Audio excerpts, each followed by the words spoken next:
warahmatullahi wabarakatuh. Perkenalkan, saya Shirley Ananda Putri dengan NIM G1C123061, Program Studi Psikologi, Fakultas Kedokteran dan Ilmu Kesehatan. Di sini, saya akan menjelaskan mengenai perkembangan aliran psikologi. Psikologi memiliki sejarah perkembangan yang mengungkapkan pendapat para ilmuwan dan ahli tentang ilmu kejiwaan. Keilmuan terus berkembang dan diperbaharui. Seiring berkembangnya keilmuan tentang kejiwaan, maka bermunculan juga aliran-aliran psikologi yang menyertai dan merupakan perkembangan ilmu jiwa ke arah modern. Beberapa aliran muncul dan memperoleh tanggapan pro dan kontra di masanya.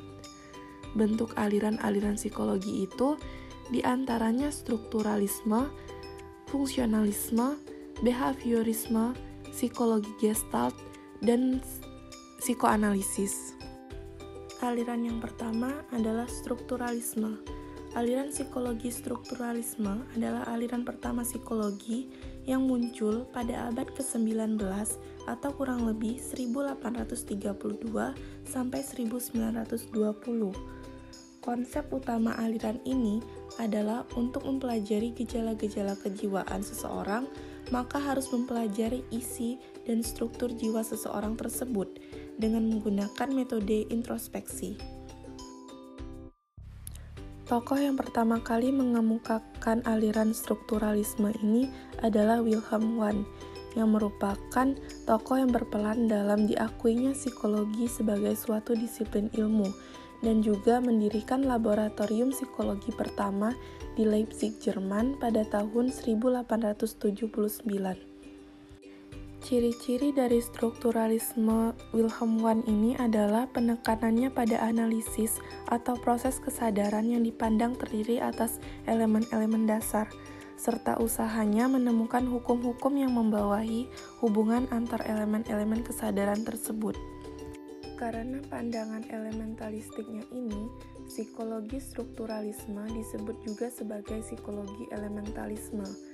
Selain dipandang terdiri atas elemen-elemen dasar, yakni kesadaran, oleh Wundt dan para ahli psikologi lainnya pada masa itu dipandang sebagai aspek yang utama dari kehidupan mental. Segala sesuatu atau proses yang terjadi dalam diri manusia selalu bersumber pada kesadaran. Metode yang digunakan dalam aliran strukturalisme ini adalah metode introspeksi. Metode introspeksi adalah orang yang menjalani percobaan diminta untuk menceritakan kembali pengalamannya atau perasaannya.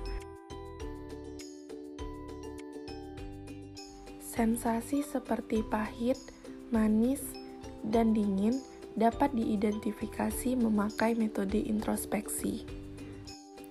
Aliran yang kedua adalah fungsionalisme. Aliran fungsionalisme adalah aliran psikologi yang menekankan pentingnya fungsi dan manfaat perilaku dan pikiran manusia dalam beradaptasi dengan lingkungan. Aliran ini berfokus pada proses mental dan mempelajari fungsi kesadaran untuk memenuhi kebutuhan manusia dan lingkungannya. Tokoh yang berperan dalam aliran psikologi fungsionalisme ini adalah William James.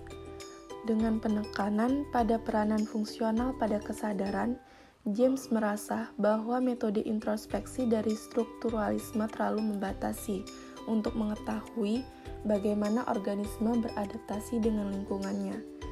Pendukung fungsionalis berpendapat bahwa data yang berasal dari introspeksi harus dilengkapi dengan observasi perilaku aktual, termasuk penelitian perilaku. Jadi, fungsionalisme memperluas lingkup psikologi dengan mencakup perilaku sebagai variabel dependen. Namun, dengan munculnya strukturalisme, fungsionalisme masih menganggap psikologi sebagai ilmu pengetahuan pengalaman sadar dan metode penelitian utama sebagai introspeksi. Fungsionalisme adalah sebuah studi tentang operasi mental, mempelajari fungsi-fungsi kesadaran dalam menjembatani antara kebutuhan manusia dan lingkungannya. Fungsionalisme menekankan pada totalitas dalam hubungan pikiran dan perilaku. Dengan demikian, hubungan antar manusia dengan lingkungannya merupakan bentuk manifestasi dari pikiran dan perilaku. Fungsionalisme memandang bahwa pikiran, proses mental, persepsi indrawi, dan emosi adalah adaptasi organisme biologis. Fungsionalisme juga memandang bahwa psikologi tak cukup hanya mempersoalkan apa dan mengapa terjadi sesuatu, tetapi juga mengapa dan untuk apa suatu tingkah laku tersebut terjadi. Fungsionalisme lebih menekankan pada aksi dari gejala psikis dan jiwa seseorang yang diperlukan untuk melangsungkan kehidupan dan berfungsi untuk penyesuaian diri psikis dan sosial. Aliran ini pada intinya merupakan doktrin bahwa proses atau keadaan sadar seperti kehendak bebas, berpikir, beremosi, mempersepsi, dan mengindrai adalah aktivitas-aktivitas atau operasi-operasi dari sebuah organisme dalam hubungan fisiknya dengan sebuah lingkungan fisik dan tidak dapat diberi eksistensi yang penting. Yang menjadi minat aliran fungsionalisme adalah tujuan dari suatu aktivitas. Metode dalam aliran fungsionalisme ini ada metode observasi tingkah laku dan metode introspeksi. Metode observasi tingkah laku terdiri dari metode fisiologis dan metode variasi kondisi. Metode fisiologis adalah menguraikan tingkah laku dari sudut anatomi dan ilmu faal. Jadi, tingkah laku melihat diterangkan dengan cara mempelajari bagian-bagian badan dan syaraf-syaraf mana yang tersangkut dalam tingkah laku itu, dan juga proses faal yang terjadi. Tetapi, tidak semua tingkah laku dapat dijelaskan secara anatomis atau fisiologis. Tingkah laku marah misalnya, tidak dapat hanya dianalisa secara anatomis dan fisiologis, karena sudah ada unsur psikologis di dalamnya. Untuk tingkah laku yang sudah mengandung unsur psikologis, maka digunakan metode yang kedua, yaitu metode variasi kondisi. Metode variasi kondisi inilah yang sebenarnya merupakan metode eksperimental dari aliran fungsionalisme. Dalam metode ini, kondisi stimulus atau rangsang terhadap seorang percobaan divariasi atau diubah-ubah. Kemudian, diamati reaksi-reaksi yang timbul dari tiap-tiap perubahan kondisi itu. Dengan mempelajari reaksi yang berubah terhadap stimulus yang berubah pula, maka dapat dicari hubungan antara tingkah laku dan stimulus. Dengan perkataan lain, dapat diketahui fungsi dari tiap tingkah laku terhadap kondisi atau stimulus tertentu. Di samping metode observasi tingkah laku, aliran fungsionalisme masih menggunakan metode introspeksi, namun hanyalah sebagai pelengkap saja untuk mempelajari hal-hal yang belum dapat diteliti dengan kedua metode lainnya. Metode introspeksi mengharuskan seseorang menceritakan pengalamannya secara verbal. Menurut aliran fungsionalisme, metode introspeksi terlalu bersifat subjektif, sehingga sulit disistematikan dan sulit dikuantitatifkan. Orang percobaan dalam metode introspeksi mempunyai kecenderungan untuk mengemukakan hasil introspeksi yang menguntungkan dirinya sendiri atau yang kira-kira bisa menyenangkan hati peneliti. Karena itu, kemungkinan terjadi penyimpangan menjadi lebih besar. Aliran psikologi yang selanjutnya adalah behaviorisme. Aliran psikologi behaviorisme adalah sebuah aliran dalam psikologi yang didirikan oleh Watson pada tahun 1913 yang berpendapat bahwa perilaku harus merupakan unsur subjek tunggal psikologi. Behaviorisme secara keras menolak unsur-unsur kesadaran yang tidak nyata sebagai objek studi dari psikologi dan membatasi diri pada studi tentang perilaku yang nyata. Dengan demikian, behaviorisme tidak setuju dengan penguraian jiwa ke dalam elemen seperti yang dipercayai oleh strukturalisme. Behaviorisme ingin menganalisis bahwa perilaku yang tampak saja yang dapat diukur, dilukiskan, dan diramalkan. Behaviorisme memandang bahwa ketika dilahirkan, pada dasarnya manusia tidak membawa bakat apa-apa. Manusia akan berkembang berdasarkan stimulus yang diterimanya dari lingkungan sekitar. Lingkungan yang buruk akan menghasilkan manusia buruk. Lingkungan yang baik akan menghasilkan manusia baik.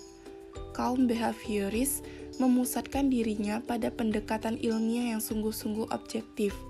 Kaum behavioris mencoret dari kamus ilmiah mereka semua peristilahan yang bersifat subjektif, seperti sensasi, persepsi, hasrat, tujuan, bahkan termasuk berpikir dan emosi, sejauh kedua pengertian tersebut dirumuskan secara subjektif.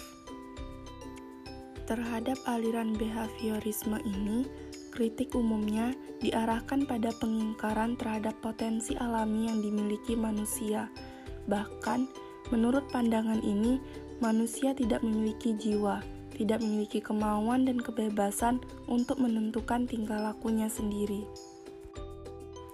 Prinsip dasar aliran behaviorisme ini adalah perilaku nyata dan terukur memiliki makna tersendiri, bukan sebagai perwujudan dari jiwa atau mental yang abstrak. Dalam perkembangannya, pandangan Webster yang ekstrim ini dikembangkan lagi oleh para behavioris dengan memperluas ruang lingkup studi behaviorisme, dan akhirnya pandangan behaviorisme juga menjadi tidak se-ekstrim Watson, dengan mengikutsertakan faktor-faktor internal juga, meskipun fokus pada overt behavior tetap terjadi. Aliran behaviorisme juga menyumbangkan metodenya yang terkontrol dan bersifat positivistik dalam perkembangan ilmu psikologi. Aliran psikologi yang selanjutnya adalah psikologi Gestalt. Psikologi Gestalt merupakan salah satu aliran psikologi yang mempelajari suatu gejala sebagai suatu keseluruhan atau totalitas. Data-data dalam psikologi Gestalt disebut sebagai fenomena atau gejala. Fenomena adalah data yang paling dasar bagi psikologi Gestalt. Apa yang dialami seseorang adalah pengalaman fenomenal. Dalam hal ini, psikologi Gestalt sependapat dengan pandangan filsafat fenomenologi yang mengatakan bahwa pengalaman harus dilihat secara netral, tidak dipengaruhi oleh apapun. Di dalam fenomena, kita harus selalu melihat adanya dua unsur, yaitu objek dan arti. Objek dari fenomena mempunyai sifat-sifat yang dapat dideskripsikan, tetapi segera objek itu tertangkap oleh indera kita, maka kita akan menerimanya sebagai informasi dan pada saat ini kita sudah memberitahu arti pada objek itu. Prinsip mempelajari gejala sebagai totalitas dikemukakan pertama kalinya oleh Christian von Ehrenfels, tokoh yang merangsang timbulnya aliran ini pada tahun 1890 dalam eksperimennya mengenai musik. Dikemukakannya pada waktu itu bahwa kalau kita mendengar sebuah lagu itu bukan notnya satu persatu. Komposisi ini merupakan keseluruhan yang lebih penting artinya daripada not-not yang merupakan elemen-elemen. Suatu komposisi lagu mempunyai sifat tertentu yang disebut emergen, yang tidak dimiliki oleh not-not dalam lagu itu secara satu persatu. Kalau tangga nada lagu itu diubah, maka not-not dalam lagu itu pun berubah. Namun, selama komposisinya masih tetap, maka emergennya masih sama, maka kita tetap akan mendengar lagu yang sama. Jadi, yang penting adalah sifat dari totalitas yang disebut emergen, bukan dari sifat elemen-elemen. Sekalipun demikian, Ehrenfels mengakui bahwa tidak semua emergen berbeda dari elemen. Seringkali pula, terdapat fenomena di mana sifat-sifat yang ada pada elemen-elemen terdapat pula dalam emergen. Dalam hal ini, kalau elemen berubah, maka emergennya pun akan berubah, dan kita akan tetap mengalami atau menangkap suatu fenomena yang lain. Psikologi Gestalt dan aliran behaviorisme sering disebut sebagai aliran kontemporer yang mengkritik aliran ortodoks dari Wundt. Tetapi, ada perbedaan antara kedua aliran yang sama-sama disebut kontemporer itu. Psikologi Gestalt lebih menekankan kritiknya pada penguraian kesadaran ke dalam elemen-elemen yang dilakukan oleh strukturalisme. Tetapi, psikologi Gestalt masih mengakui adanya unsur kesadaran sendiri dalam bentuk yang utuh. Totalitas tidak terbagi-bagi dalam elemen-elemen. Behaviorisme di lain pihak tidak sependapat dengan diikut-sertakannya kesadaran sebagai data dalam psikologi. Behaviorisme lebih menekankan tingkah laku dalam bentuknya yang nyata. Pada Watson berbentuk refleks-refleks. Aliran psikologi yang selanjutnya adalah psikoanalisis.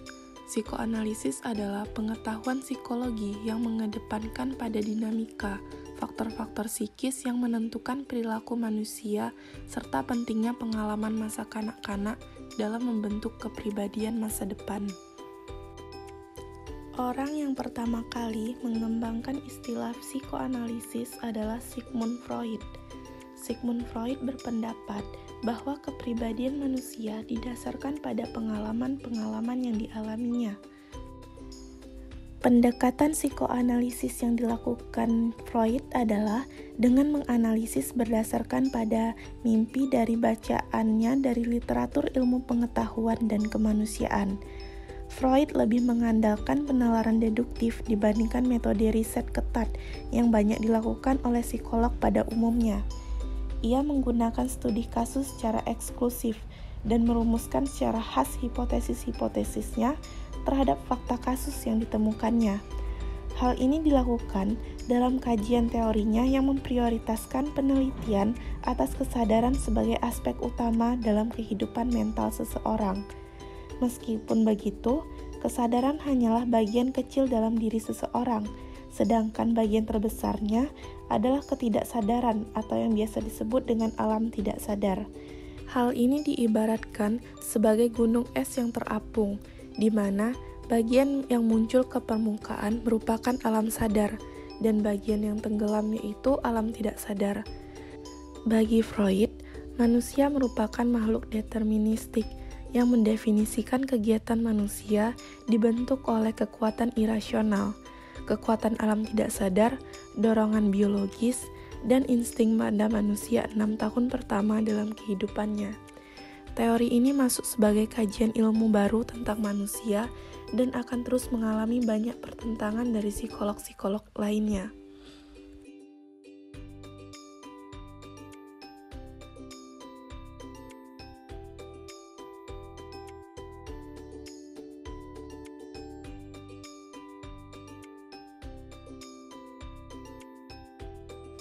Jadi, dapat disimpulkan munculnya aliran psikologi secara bertahap dan muncul seiring perkembangan waktu dan modernisasi. Aliran selanjutnya muncul sebagai suatu bentuk kritisi dari aliran sebelumnya yang memiliki kekurangan dan berusaha menyempurnakan kembali sebagai salah satu bentuk pemahaman mengenai kejiwaan manusia. Manusia merupakan makhluk kompleks yang memiliki banyak unsur, dan psikologis juga merupakan hal yang berkaitan dengan lingkungan tempat manusia tersebut berada. Banyak hal yang mempengaruhi setiap perkembangan manusia. Ada yang berasal dari dalam dirinya sendiri, seperti keinginan untuk berkembang dan potensi yang dimiliki. Lingkungan sebagai elemen pendukung yang kemudian menghasilkan suatu sifat atau perilaku. Banyak hal yang terus berubah dari reaksi dan aksi manusia untuk terus berkembang dan berkembang sebagai individu untuk memperbaiki diri. Dari sejarah perkembangan psikologi, dapat diambil kesimpulan bahwa keilmuan psikologi diawali dengan anggapan bahwa kejiwaan atau mental disusun dengan struktur atau berupa elemen-elemen yang saling berhubungan. Kemudian, aliran terbaru menyatakan kritiknya dan berpendapat bahwa kesadaran melandasi kejiwaan dan merupakan komponen utama di dalamnya. Selanjutnya, aliran behavioristik menambahkan adanya unsur kebiasaan yang juga muncul dan mempengaruhi mental dari manusia atau organisme yang berasal dari lingkungan. Kemudian, perkembangan aliran psikologi diakhiri dengan menggabungkan batin sebagai bentuk totalitas dan juga manusia yang terus berkembang dengan melibatkan potensi dalam diri untuk aktualisasi diri lebih baik sebagai manusia yang berkualitas. Dengan begitu, mempelajari aliran psikologi memiliki aspek yang luas mengenai keseluruhan diri manusia secara fisik dan juga interaksinya dalam menunjang kehidupan.